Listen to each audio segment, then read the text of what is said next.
500 টাকা দেন। 500।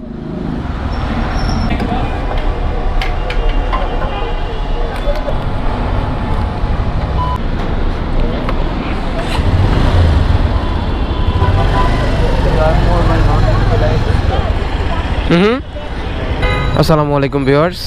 সো বরাবর মতো আমরা আজকেও আবার বংশাল যাচ্ছি। আসলে বংশাল থেকে মাল কিনে ঠকি বা জিতি, কিন্তু বাস্তবতা হচ্ছে অন্যান্য জায়গায় যেই মাল পাওয়া যায় না সেটা কিন্তু বংশালেই পাওয়া যায়। সো আজকে আমি হচ্ছে আমার পালসারের পেছনের চাকার যে মাঠঘাট রয়েছে সেটি লাগাবো। সো আমি যে এলাকায় থাকি অর্থাৎ খিলগাঁও, ওখানে অনেক জায়গায় খোঁজ করছি, কোথাও পালসারের মাঠঘাট নাই।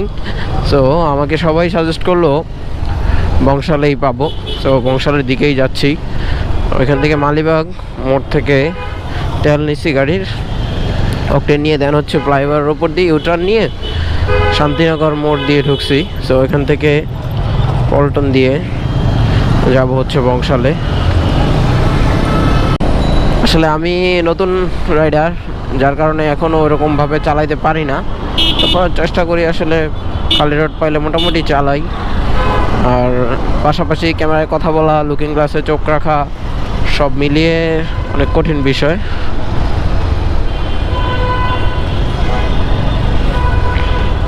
বামে যাব, বামের ইন্ডিকেটর জ্বালালাম। আল্লাহ, আমাদের বাংলাদেশে আসলে দেখেন প্রকাশ্যে বসে গুলিস্তানের মতো জায়গায় ওরা কী করতেছে, কীভাবে টানতেছে, এগুলা মাদক নিচ্ছে। আসলে দেখার মতো কেউই নাই প্রকাশ্যে এরকম খারাপ কাজ করতেছে, যেটা আসলে নিঃসন্দেহে নিন্দনীয়। সত্যি বলতে বাঙালি হিসেবে মাঝে মাঝে আমাদের খুব লজ্জিত মনে হয়। বহির্বিশ্বের দিকে তাকালে আমরা আসলে অনেকটাই পিছিয়ে আছি, যদিও এটা সত্যিকার অর্থেই আমাদের জন্য লজ্জার বিষয়। শুধু তাই নয়, ওনারা তো আসলে যথেষ্ট ম্যাচুইড, সব বুঝে। ছোট ছোট বাচ্চারাও গুলিস্তানের মতো জায়গায় বসে পাতাল মার্কেট থেকে, মোবাইলের দোকান থেকে বিভিন্ন ধরনের আঠা বা আমরা ঘাম যেটাকে বলি, সেটাকে পলিথিনের মধ্যে নিয়ে টানে। মাঝে মাঝে আসলে খুব কষ্ট হয়। এই ছোট ছোট বাচ্চারা রাস্তার মধ্যে থেকে পুরনো ভাঙাড়ি, বোতল ইত্যাদি খুঁজে খুঁজে বস্তায় ভরে বিভিন্ন ব্যাগে ভরে নিয়ে বিক্রি করে সেই টাকা দিয়ে তারা একটা ভালো জিনিস না খেয়ে হচ্ছে এরকম মাদক গ্রহণ করে, অথবা যে মোবাইলের ঘাম আছে সেগুলা খায়, যেটাকে আসলে বাংলা ভাষায় বলে ডেন্ডি। সো ডেন্ডি করে অনেক পোলাপান আসে যারা আশেপাশেই সাধারণ মানুষকে অনেক হয়রানি করে। যেমন মার্কেটে বা শপিং করতে গেলে মহিলাদের ব্যাগ টেনে ধরে রাখে, পুরুষদের পা টেনে ধরে রাখে। তো এগুলো আসলে অহরহ আমাদের সমাজে ঘটতেছে এবং দেখতেছি প্রতিদিনই আমাদের সামনে এগুলো হচ্ছে। আর আপনাদের সকলের কাছে অনুরোধ, এই ছোট ছোট বাচ্চাদেরকে কখনো যদি তারা টাকা চায়, কখনোই টাকা দিবেন না। যদি তারা টাকা চায়, আপনার যদি মনে দেওয়া হয়, অবশ্যই আপনি চেষ্টা করবেন আশেপাশে কোনো একটা দোকান থেকে তাকে খাবার কিনে দিতে, অথবা এটা পাউরুটি, কলা, বিস্কিট এগুলো কিনে দিতে। তো নর্মালি আমরা যখন ফুচকা, চটপটি, বেলপুরি যাই খাই না কেন, কোথাও দাঁড়াই, তখন দেখি ওরা খুব বেশি জ্বালাতন করে এবং তারা এসে দাঁড়িয়ে থাকে যে ভাইয়া 10 টাকা দেন বা 5 টাকা দেন। তো তার মূল উদ্দেশ্য থাকে টাকা নেওয়া। তো যখন কেউ দিতে চায় না তখন বলে ভাই আমার একটু খাওয়ান, আমাকে একটু কিনে দেন। তো ওইটা করতে পারেন, আপনারা চাইলে কিনে দিতে পারেন। আপনাদের কাছে একান্ত অনুরোধ, আপনারা তাদেরকে নগদ টাকা না দিয়ে তাদেরকে খাবার কিনে দিবেন, তাহলে সেটা তারা কাজে লাগাইতে পারবে। A few moments later. পালসারের ডাবল ডিক্সের মাঠঘাট আছে নাকি? লাগবে এরকম কোনোটাও নাই?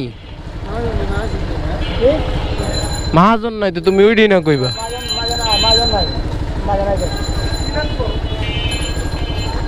ভাইজান পালসারের ডাবল ডিক্সের যে পিছনের মাঠঘাটটা আছে নাকি? অন্য কোনোটা মেজারমেন্ট হবে না ভাইয়া? বাইরে দিগো ভাইয়া, পালসারের ডাবল ডিক্সের মাঠঘাট আছে পিছনের? দেও তো।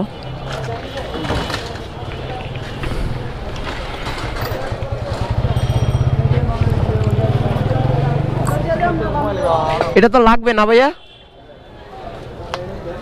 সো গাইজ আসলে প্রকৃতপক্ষে পালসারের অরিজিনাল যে মাডগার্ড ওই টাইপের এখানে পাওয়া যাবে না। আর অরিজিনাল মাডগার্ড যেটা পালসারের হয় সেটা আর একটু নর্মাল হয়, আর এটা একটু ভালোই কন্ডিশন ওভারঅল সব মিলিয়ে ভালোই।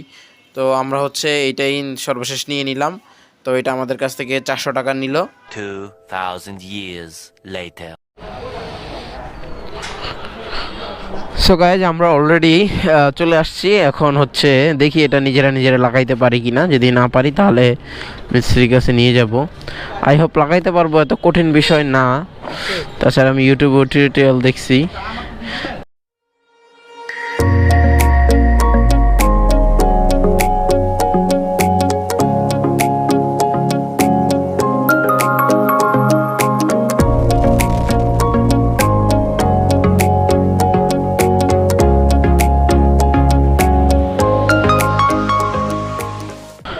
সো এইভাবেই আসলে আপনারা যে বাইকের যে কোনো জিনিস যে ছোটোখাটো কাজগুলো নিজেরা করতে পারবেন। আর আপনারা তো দেখলেনই আমি বংশাল থেকে কিনছি, কারণ কোথাও কিছু পাই বা না পাই বংশালে সেটা পাওয়া যাবেই।